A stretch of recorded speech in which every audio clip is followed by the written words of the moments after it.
Mau ditanyakan sampai sini? Oke.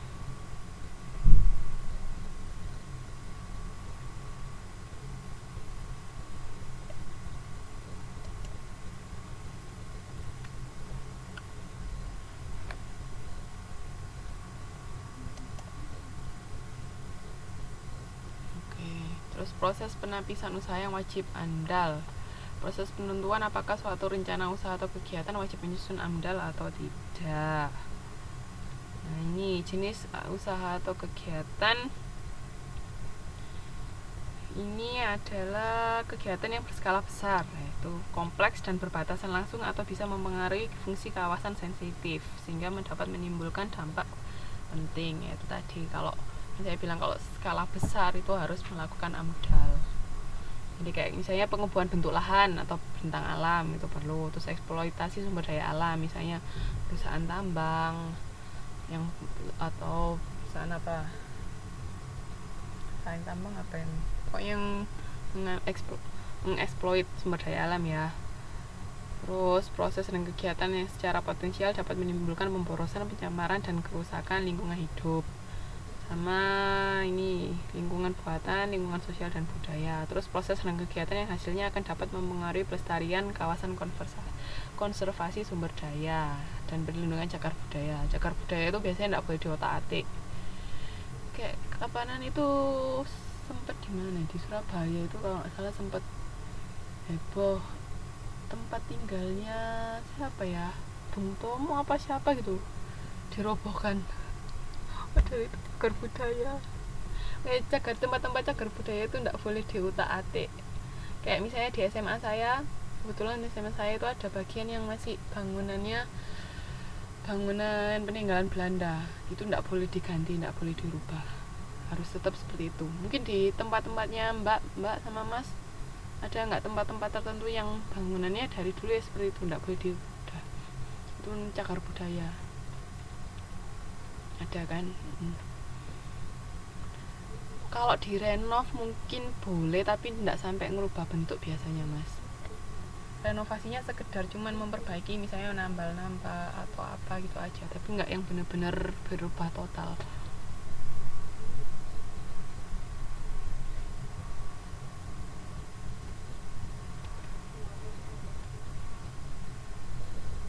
Monumen Gresik di 13 PKI ya. Apalagi yang berhubungan sama pahlawan-pahlawan gitu biasanya dilestarikan.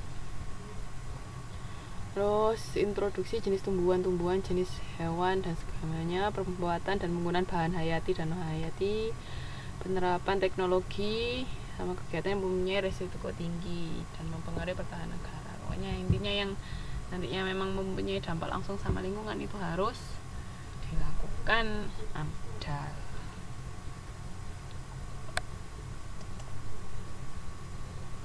Ini proses penampisan usaha yang wajib AMDAL bisa dilihat di bagannya halaman 6.14 di situ dari awal misalnya apakah kegiatan ada di daftar kegiatan, kalau iya, kalau tidak misalnya apakah kegiatan berada di dalam wilayah sensitif, tidak, apakah ada sebab lain kriteria khusus sehingga menjadi wajib AMDAL, tidak. Kalau misalnya tidak ada semua ya berarti bebas AMDAL, tidak perlu dilakukan adanya AMDAL. Tapi kalau misalnya iya, itu apakah kegiatan bersifat multidimensional, kalau iya ya berarti langsung AMDAL. Ada AMDAL terpadu, ada AMDAL regional. Terus kalau misalnya tidak, di situ berada dalam satu kawasan tertentu atau spesifik, kalau iya wajib AMDAL kawasan, kalau enggak berarti wajib AMDAL proyek. Mungkin ada skalanya sendiri ya AMDAL ya, ada yang skala besar, ada yang skala kecil. Maksudnya kecil ya khusus melihat AMDALnya proyek tersebut. Kalau berhubungan sama misalnya satu kawasan yang lebih cakupannya lebih luas, itu berarti AMDAL kawasan. Terus kalau misalnya tadi apakah ada sebab lain atau kriteria khusus sehingga menjadi wajib AMDAL, kalau iya di situ apakah kegiatan berada di dalam wilayah sensitif, itu tadi. Terus naik lagi, kalau enggak ya bebas AMDAL. Jadi harus melalui kriteria tersebut. Nah di sini ada AMDAL proyek itu ini saya tulis di sini nggak ya? Oh ya, penetapan jenis studi AMDAL. Di sini ada AMDAL proyek, itu rencana usaha atau kegiatan yang berada dalam wewenang satu instansi sektoral, kayak pabrik tekstil, rumah sakit. Jadi kan langsung sama satu proyek tertentu, itu AMDAL proyek. Berarti lingkupnya tidak luas, hanya berhubungan sama proyek tersebut. Kalau AMDAL usaha atau kegiatan terpadu atau multisektor, itu suatu rencana atau kegiatan yang sifatnya terpadu, jadi terkait dalam perencanaan, pengelolaan, dan proses produksinya, berada dalam satu kesatuan ekosistem dan melibatkan kewenangan lebih dari satu instansi. Misalnya AMDAL untuk pabrik pulp and paper, maksudnya pabrik kertas yang didukung oleh HTI, PLTU pelabuhan dan jalan raya. Jadi kan masih satu rangkaian misalnya kawasannya. Terus yang jenis AMDAL ini ditangani oleh Komisi AMDAL kegiatan terpadu yang dikoordinasi oleh Bapedal. Gitu. Jadi kalau kawasannya, maksudnya dalam satu kawasan itu banyak terdapat tempat-tempat strategis atau tempat-tempat wilayah sensitif, itu harus melakukan AMDAL usaha multisektor atau terpadu. Kalau kawasan itu rencana usaha atau kegiatan yang berlokasi dalam suatu kesatuan hamparan ekosistem dan menyangkut kewenangan satu instansi, misalnya kawasan industri, jadi satu industri tertentu, terus satu kawasan pariwisata tertentu, kayak gitu. Jadi kawasan. Jadi semua kegiatan dalam area ini tidak perlu lagi membuat AMDAL masing-masing, jadi langsung, nggak perlu misalnya satu proyek tertentu, enggak. Tapi kalau kan biasanya kan kalau kawasan pariwisata kan berarti ada beberapa tempat wisata kan dalam satu wilayah yang berdekatan, itu jadi satu AMDALnya, AMDAL kawasan. Kayak misalnya mungkin pernah ke Batu nggak? Itu kan kebetulan ada daerah situ tuh deket itu ada beberapa tempat wisata, ada BNS, ada Jatim Park 1, Jatim Park 2, itu semua letaknya berdekatan, ada museum angkut, pokoknya nggak terlalu jauh ya, di kawasan Batu, bulat aja di situ. Itu biasanya dilakukan AMDAL kawasan gitu. Terus kalau AMDAL regional itu untuk suatu rencana usaha atau kegiatan dalam satu kesatuan ekosistem zona rencana pengembangan wilayah sesuai dengan rencana umum tata ruang daerah. Nah ini misalnya pembangunan kota-kota baru.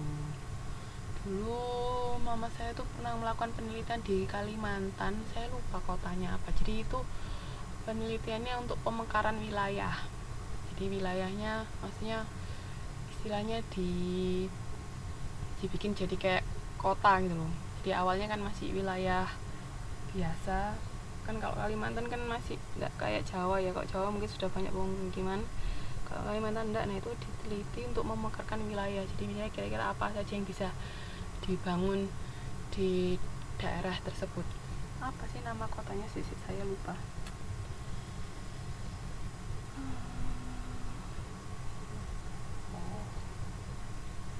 Kota di Kalimantan, lupa. Saya ada pernah mama saya melakukan penelitian di sana, itu untuk pemekaran wilayah itu juga. Jadi bisa dicek. Paham sampai sini? Ada yang mau ditanyakan?